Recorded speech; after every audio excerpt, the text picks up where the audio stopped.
What's going on, guys? I'm gonna try my best to keep this video under 3 minutes, so excuse me if I'm speaking very quickly. Today, as you can see by the title, I will be changing the oil of my 2008 Kawasaki Z1000. So let's get to it. But beforehand, you know we gotta get ourselves a cup of some Joe. Bear with me. Alright, so to get this job done, you will need a few things. 17mm socket, oil filter and crush pin, and 4 quarts of motorcycle oil, 4-stroke motorcycle oil. I use the Pro Honda, should work, it's fine, it's recommended from my local shop. So I will put the parts in the description below.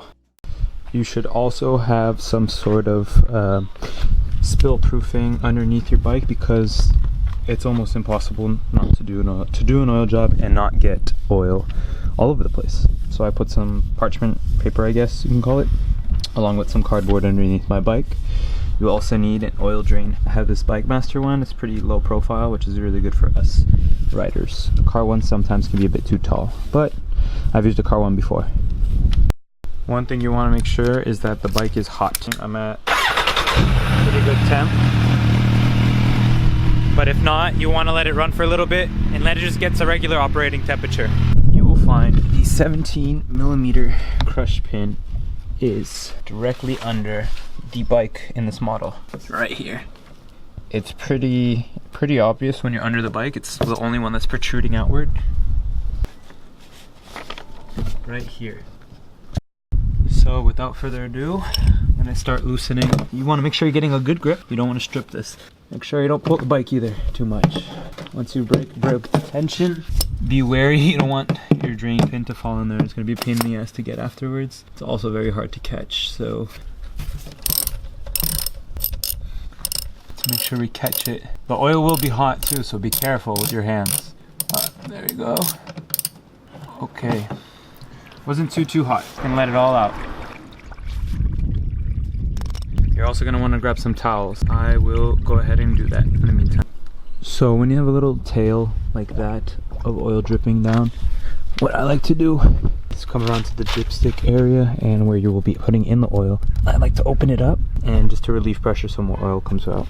Okay, now comes the most annoying part of the job is removing the filter. You're gonna make a mess. I'm gonna just put it out there right now. You're gonna make a mess. It's gonna get a bit of oil in your headers. I guess the way bikes are designed space-wise, there's nothing much that can be done about it. So I know people putting tinfoil on their headers to avoid the oil getting on, but to, I guess, their regret, they find that it doesn't work either. So I'm gonna just place some paper towels around them, just to at least absorb it.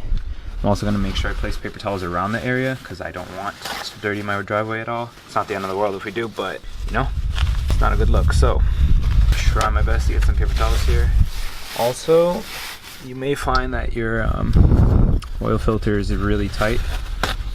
If so, there's not much I can tell you but to go ahead and grab a tool specific for these.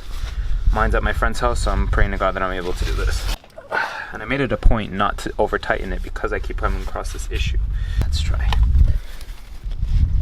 Nice, I'm able to break the tension, and there it is, all that extra oil still in there. See what I mean? Leaks right on top of the headers.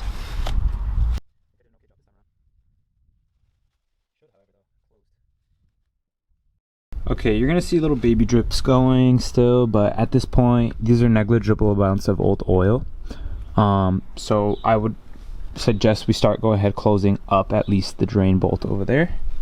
Remember to, and it's not the end of the world if you don't have one, but I like to change the crush pin, which is this part right here. And at my dealer, they happen to give me a fresh one with the filter anyway, so I'm gonna go ahead and do that. Old one, crush pin. Ta-da. And now we're gonna try our best to get in here. Camera wise, it's hard to show you, but just gonna go back to where we started. Move this way and close this up. You can just hand tighten it for now. That's sealed up.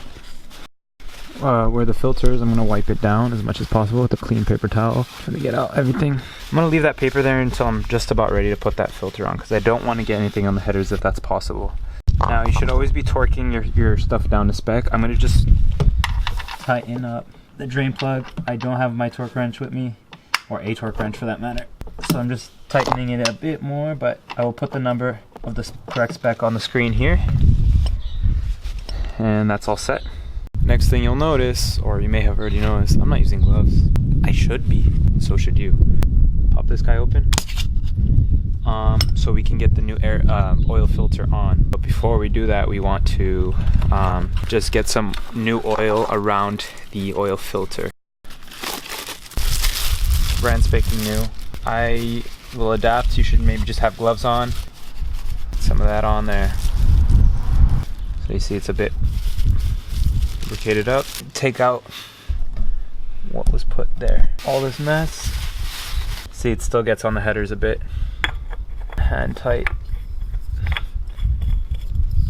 I don't like to go too tight on these because then they become your worst enemy to take off. Just think about it, this thing isn't just gonna fly off by itself, so you don't need to overkill it. You do it by hand, and that should pretty much be it.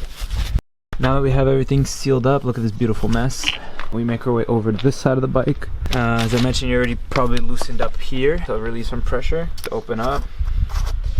And you should probably get a funnel. I have one, but I don't know. I think I'm just gonna send it. I'm gonna give you a pretty big enough hole here, so nah. I'm just gonna funnel it. I washed this. I made sure to keep it clean because what goes in here goes into your bike. And we just send that. Oh my god! This is 2 hands.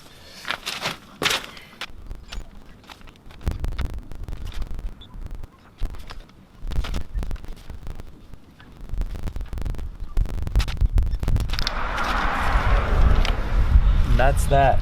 Yeah, it was kind of a messy job, but good thing I put the paper down. It's a pro tip right there. I'm gonna try to wipe everything down with a paper towel, and we'll fire this thing up.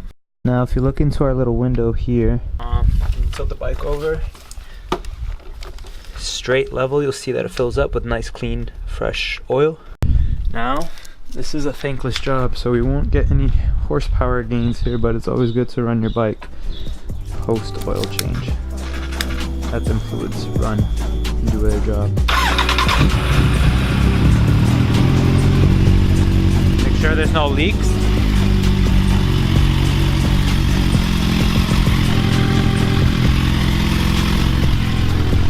And pat yourself on the back. That's all there is to it.